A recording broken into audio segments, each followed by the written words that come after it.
अर्णवजी केलं. मी आपल्यासमोर रामदास स्वामींचं कीर्तन करून दाखवणार. गुरु ब्रह्मा गुरु विष्णू गुरुदेव महेश्वरा गुरु साक्षात परब्रह्म तस्मै श्री गुरुवे नमः. तस्मै श्री गुरुवे नमः. जय जय राम कृष्ण हरी, जय जय राम कृष्ण हरी, जय जय राम, जय जय राम, जय जय राम कृष्ण हरी, जय जय राम कृष्ण हरी.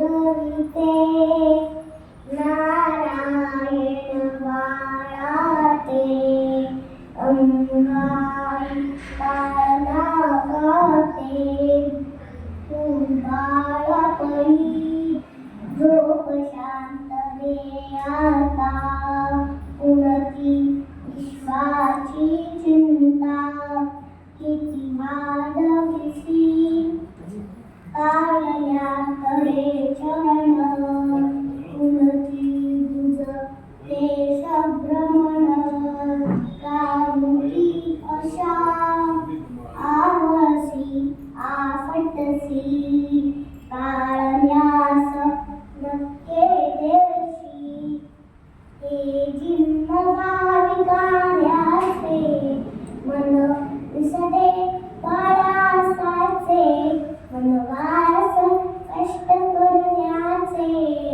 नटकेशीलता देशाला गविण्याचे अंगाई अंगाई कारणागते.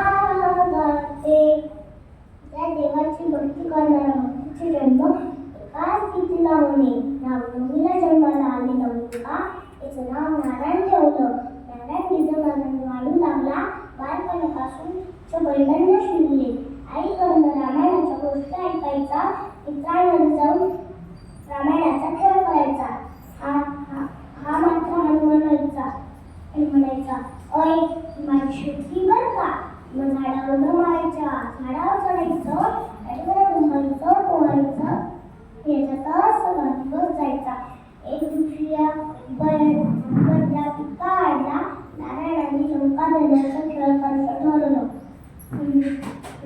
केला म्हणजे दोरीला आग लागली आणि जी उडी मारली कोणातरी शेतकऱ्याच्या गवतांना बसलेले सगळी जळाली आणि तक्रार करत बसते. त्याला कोणा रावला काय करतोय तू आणि समजून घातलं.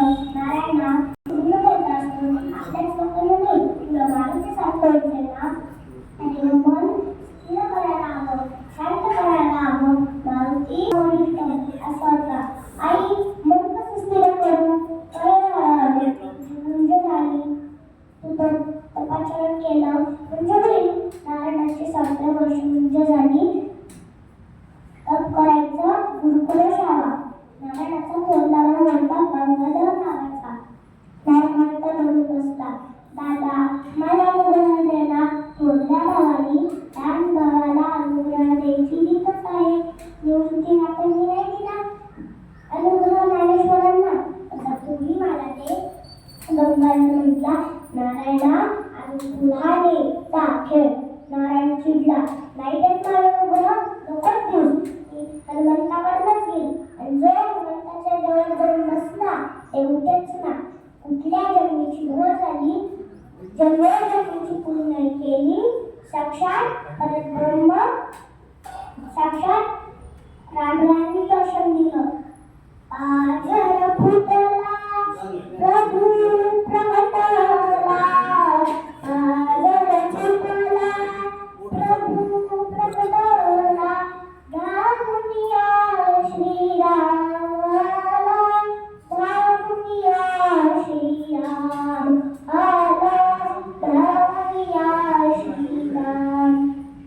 अनुग्रहाचा हट्ट कशाला.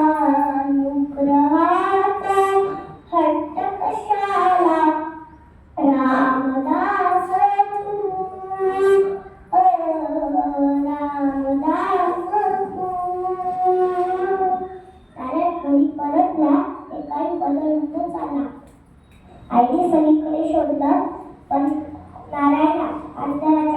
बसला होता.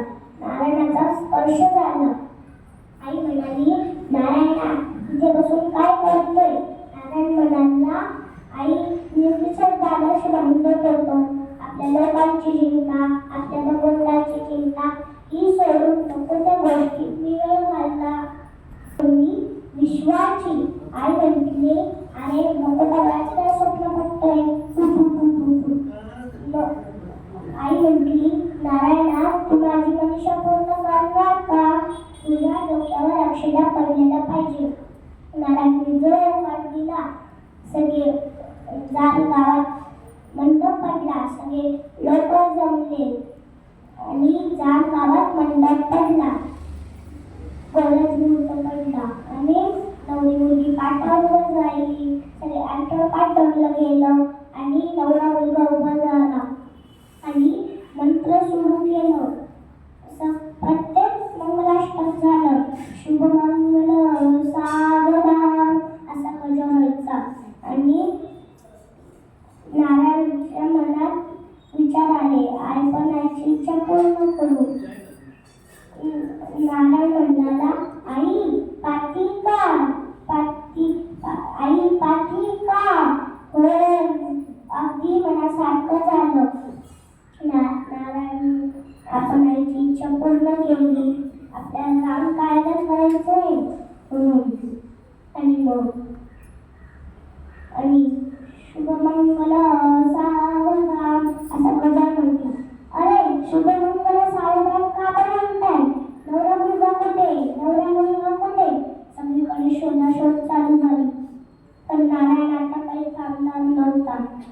नारायण रामचंद्र तुझा वियोग, रामचंद्र तुझा वियोग, ऐसा नको रे प्रसंग, तुझ कारणी सर्व संग, तुझ कारणी सर्व संग जप केला रामचंद्र तुझा संग, ऐसा नको रे.